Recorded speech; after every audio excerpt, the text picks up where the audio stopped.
episode ketiga kali ini, Toto Stiradik akan membacakan cerita pendek Petruk jadi bupati. Karena tahun ini sebentar lagi musim pilkada. Selamat menyaksikan. Alkisah Petruk Serabi dan Joni Putra Bangsa bingung. Pasalnya, mereka terpilih sebagai bupati dan wakil bupati Srengenge periode 2005-2010 melalui pemilihan kepala daerah langsung alias pilkada yang berlangsung aman, tertib, dan lancar. Padahal 5 pasangan lainnya memiliki reputasi hebat, memiliki banyak gelar, populer, kaya, dan didukung koalisi partai-partai besar. Bahkan, ada yang sudah terpilih sebagai anggota DPRD dan ada pula yang berpengalaman sebagai bupati atau wakil bupati, alias petahana. Sedangkan Petruk Serabi, ini dia, Petruk Serabi dan Joni Putra Bangsa. Ini dia Joni Putra Bangsa, hanyalah rakyat biasa yang diusung Partai Gurem, yakni Partai Duafa Bersatu dan Partai Rakyat Aduhai, yang masing-masing hanya memiliki 4 kursi di DPRD. Saya memang sungguh-sungguh bingung nih, kata Petruk saat dihujani pertanyaan oleh para wartawan dalam dan luar kabupaten pada acara jumpa pers yang digelar Partai Duafa Bersatu dan Partai Rakyat Aduhai. Apalah saya ini? Saya cuma pedagang serabi.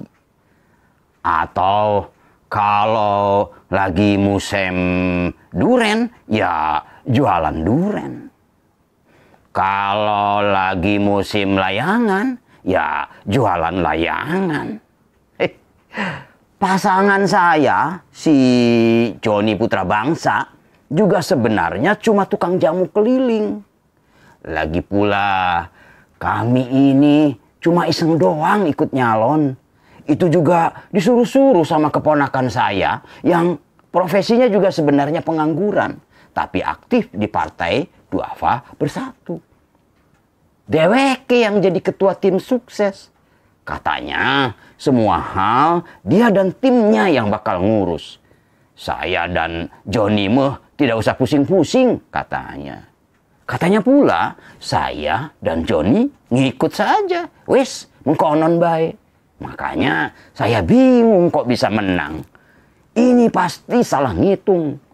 Wong calon-calon lian kan orang-orang pinter dan hebat. Malah ada yang sudah pengalaman jadi bupati dan wakil bupati. Pokoknya saya wes lah bener-bener bingung, Be. Terang Petruk Serabi panjang lebar. Sementara Joni Putra Bangsa hanya cengar-cengir dan mengangguk-ngangguk. Tapi Pak, penghitungan suaranya memang manual dan dijamin nggak salah hitung. Semua pihak juga mengakui kemenangan Bapak, kata salah seorang wartawan. Oh, gitu ya.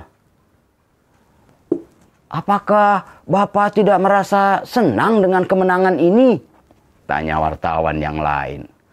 Senang sih senang, tapi bingung je. Lalu rencana apa yang akan Bapak lakukan dalam waktu dekat ini? Apa ya? Wong saya ini lagi kebingungan je. Petruk lalu membuka pecinya dan garuk-garuk kepala. Ketombe pun berhamburan. Kalau perasaan Pak Joni bagaimana? Tanya seorang wartawan yang duduk di bangku belakang. Sebenarnya saya tidak terlalu bingung, tapi ya bingung juga sih. Bingung karena bisa menang atau bingung karena Pak Petruk bingung? Kayaknya salah seorang wartawan yang berada di sudut kiri. Ya, dua-duanya kali ya. Para wartawan ada yang mesem-mesem dan ada juga yang tertawa-tawa. Menurut Bapak, mengapa kok bisa menang? Faktor-faktor apa saja yang membuat Bapak bisa meraih suara terbanyak? Apakah sebelumnya Bapak sudah memprediksi kemenangan ini? Tanya seorang wartawan. Petruk Serabi dan Joni Putra Bangsa saling berpandangan. Ini nanya ke saya atau masih ke Pak Petruk? Cetus Joni Putra Bangsa. Ya ke Pak Petruk, ya ke Pak Joni, kedua-duanya lah. Waduh, saya jadi tambah bingung nih, kata Petruk Serabi. Jawaban saya juga sama dengan Pak Petruk. Jadi Pak Petruk dan Pak Joni ini benar-benar bingung. Bukannya sedang berpura-pura bingung supaya terkesan low profile, cecar wartawan yang di sudut kiri. Low profile itu apa ya? Tanya yang lain aja deh. Iya, tanya yang lain saja, biar kami tidak bingung. Kalau begitu, ceritakan deh. Mengapa bapak-bapak nyalon jadi bupati dan wakil bupati? Katanya tadi saya dengar cuma iseng doang ya. Gimana coba jalan ceritanya? Tanya wartawan bertubuh gemuk. Saya dulu atau Pak Joni yang cerita? Pak Petruk dulu deh. Oke. Jadi begini. Waktu itu, pagi-pagi saya lagi jualan serabi. Si Muhzen, keponakan saya, datang bersama kawan-kawannya. Katanya sih dari Partai Duafa Bersatu dan Partai Rakyat Aduhai. Awalnya mereka cuma mau sarapan saja. Biasa, serabi isi serundeng dan kopi kental. Lalu si Muhzen bilang, mau nggak saya dicalonin jadi bupati?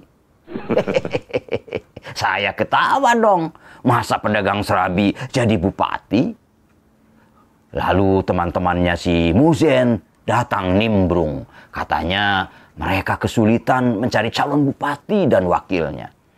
Orang-orang yang top sudah di-booking partai lain. Makanya mereka memasang strategi yang istilahnya tampil beda. Gitu katanya. Yaitu nyalonin orang yang benar-benar rakyat biasa. Katanya sih, sayang aja 8 kursi tidak dimanfaatkan. Kan persyaratannya cuma 7 kursi. Siapa tahu para pemilih ternyata bersimpati dan memberikan suaranya. Kata si Muhzen, sekarang ini kan rakyat sudah pusing 99 keliling. Jadi butuh hiburan gitu. Anggap saja ini politik yang menghibur. Jeres si Muhzen kok. Namanya juga hiburan. Jadi kalau keleh ya nggak apa-apa. Tapi kalau menang kan jadi luar biasa. Wah, saya sih nggak ngerti politik-politikan. Tutur Petruk Serabi semangat. Terus bagaimana ceritanya bisa berpasangan dengan Pak Joni? Apa sebelumnya sudah saling mengenal, Pak? Tanya wartawan. Pak Joni saja deh yang cerita. Saya pengen ngopi dulu.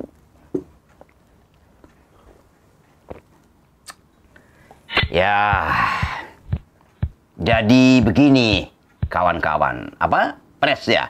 Kawan-kawan pres ya? Kata Joni Putra Bangsa memulai ceritanya. Suaranya diberat-beratkan.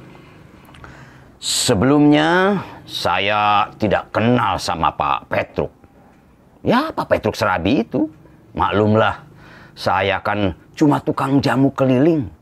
Setiap hari muter-muter terus pakai sepeda kumbang. Lumayanlah buat makan sehari-hari anak istri. Suatu hari, sore-sore, kalau tidak salah, saya dicegat beberapa orang di pengkolan alun-alun. Mereka tuh tadinya lagi pada ngelepoh. Ngelepoh itu apa ya bahasa Indonesianya ya? Para wartawan tertawa. Ngelepoh itu kira-kira duduk-duduk ya Pak? Tanya salah seorang wartawan berjenggot lebat. Iya, mereka lagi pada duduk-duduk sambil makan kacang rebus. Lanjut Joni Putra Bangsa. Gak tahu ya lagi ngobrolin apa. Kalau nggak salah, mereka itu sedang mencari bupati dan wakil bupati. Kata mereka, pilkadal ini sangat penting. Saya jadi bingung waktu itu. Apa hubungannya bupati dan wakil bupati dengan kadal? Sebab mereka menyebut-nyebut pilkadal. Buat saya aneh itu. Apa hubungannya bupati dan wakil bupati dengan kadal? Aneh-aneh saja mereka itu. Sebagai tukang jamu, rasanya saya baru mendengar ada pilkadal. Memang sih, kadal itu mujarab untuk penyakit kulit. Jadi, saya nanya sama mereka, emangnya bupati dan wakil bupati kena penyakit gatal-gatal? Saya juga bilang, masa sih pejabat berobatnya pakai kadal? Nggak keren amat. Mereka pada ketawa, ngekek-ngekek. Bahkan yang pakai baju hitam malah sampai geluntungan. Maksudnya berguling-guling di rumput sambil memegangi perutnya yang gendut. Para wartawan ketawa seru. Suasana jadi riuh rendah. Sedangkan para petinggi Partai Duafa Bersatu dan Partai Rakyat Aduhai mesem-mesem agak malu. Iya, mereka pada geluntungan tuh. Saya tanya lagi sama mereka, kok pada ngekek gitu? Kan aneh, pejabat tinggi berobatnya pakai kadal, kata saya. Mereka tambah ngekek. Terus yang pakai kacamata, Pak Muzen tuh, bilang bahwa pilkadal itu pemilihan kepala daerah langsung. Artinya, rakyat milih langsung bupati dan wakil bupati. Bukan lagi oleh segelintir wakil rakyat di DPRD. Terus Pak Muzen bilang, katanya saya cocok jadi wakil bupati. Dipasangkan dengan Pak Petruk Serabi. Gitu asal muasalnya. Saya sih nurut saja. Wong mereka itu kan orang-orang pinter. Terus saya diajak rapat dan dikenalin sama Pak Petruk Serabi. Gitu ceritanya. Para wartawan mengangguk-angguk sekaligus menggeleng-geleng seraya sibuk mencatat-catat. Tanya apa lagi? Tantang Petruk Serabi. Seorang wartawan yang wajahnya mirip Mike Tyson mengacungkan tangan. Begini, Pak Bupati dan Wakil Bupati. Bapak-bapak kan sudah naik kelas dari rakyat biasa menjadi pejabat nomor 1 dan pejabat nomor 2 di kabupaten ini. Tindakan konkret apa yang akan bapak-bapak lakukan demi kesejahteraan rakyat? Petruk Serabi dan Joni Putra Bangsa lagi-lagi saling tatap. Wajah mereka tampak kebingungan. Berhubung tadi saya sudah cerita banyak, sekarang giliran Pak Petruk saja yang jawab. Saya sih setuju saja dengan jawabannya, kata Joni Putra Bangsa seraya buru-buru menyeruput kopi dan menyalakan sebatang rokok.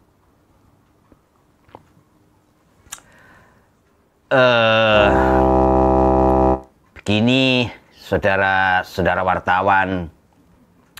Waktu SD, saya memang pernah nggak naik kelas. Tapi cuma sekali doang. Seterusnya naik, lulus. Terus soal tindakan, apa tadi? Konkret? Ya, tindakan konkret itu kan maksudnya tindakan yang jelas-jelasan gitu kan? Sebenarnya sih soal itu sudah ada dalam buku yang disusun sama si Muhsin, keponakan saya itu, Pak Muhsin gitu. Bersama anggota tim suksesnya. Bisa dibaca sendiri kalau mau tahu. Minta aja sama Pak Muhsin. Tapi terus terang, saya juga nggak ngerti isinya. Bahasanya keduhuren. Maklumlah, saya kan cuma pedagang serabi. Jelas Petruk serabi. Para wartawan serempak ketawa lagi. Yang di bagian belakang malah menyoraki. Saya sih mau ngomong yang praktis-praktis saja ya. Lanjut Petruk serabi. Saya kan pedagang serabi. Dan Pak Joni Putra Bangsa tukang jamu. Maka sebagai bupati, saya akan mensejahterakan kawan-kawan saya dulu. Juga kawan-kawannya Pak Joni.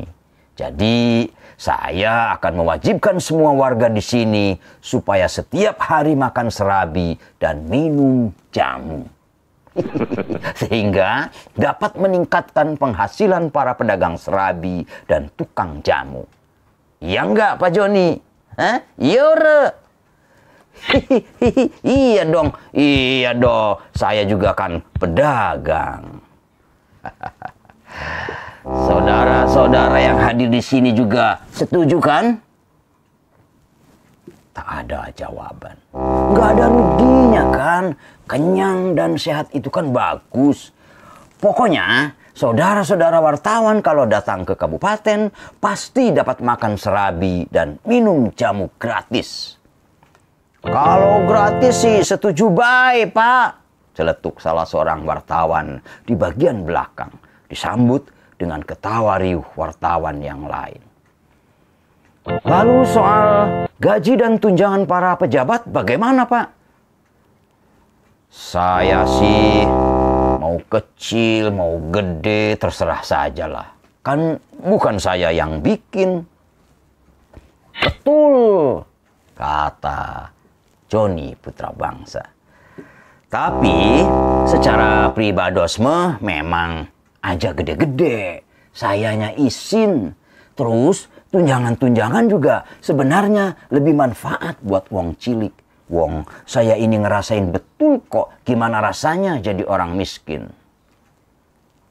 Satu lagi Pak, apakah bapak-bapak ikhlas meninggalkan profesi bapak-bapak sebagai pedagang serabi dan tukang jamu? Soalnya pejabat tinggi kan dilarang jadi pengusaha Pak. Wah, kalau soal serabi, saya benar-benar tidak bisa dipisahkan. Wes puluhan tahun saya jualan serabi. Apa maning serabi itu warisan leluhur. Ibu saya, nenek saya, buyut saya, semuanya jualan serabi. Makanya saya diberi nama Petruk Serabi. Buat saya itu keramat. Itu kan artinya saya harus melestarikan serabi. Kalau duren, ponteng suri, layangan, atau apa maning baik pun ditinggal juga tidak masalah. Jadi saya akan tetap jualan serabi. Tinggal ngatur waktunya aja. Kalau dulu sampai jam 8 pagi, sekarang sampai jam 7. Terus ngantor, gak masalah kan? Tapi kalau aturannya nggak boleh, ya saya sih mending udahan jadi bupati. Ya nggak Pak Joni? Iya. Saya setuju aja. Saya kan cuma wakil Pak Petruk. Para wartawan serentak bertepuk tangan. Yang di bagian belakang bahkan bersuit-suit nyaring. Para petinggi Partai Duafa Bersatu dan Partai Rakyat Aduhai melong. Muhsin dan anggota tim sukses ketar-ketir, tapi tak urung mesem-mesem juga. Sementara itu, Petruk Serabi dan Joni Putra Bangsa sudah terlepas dari rasa bingungnya dan kemudian ngekek-ngekek. Stop, lawang Sigotaka, cerek-cerek, nong.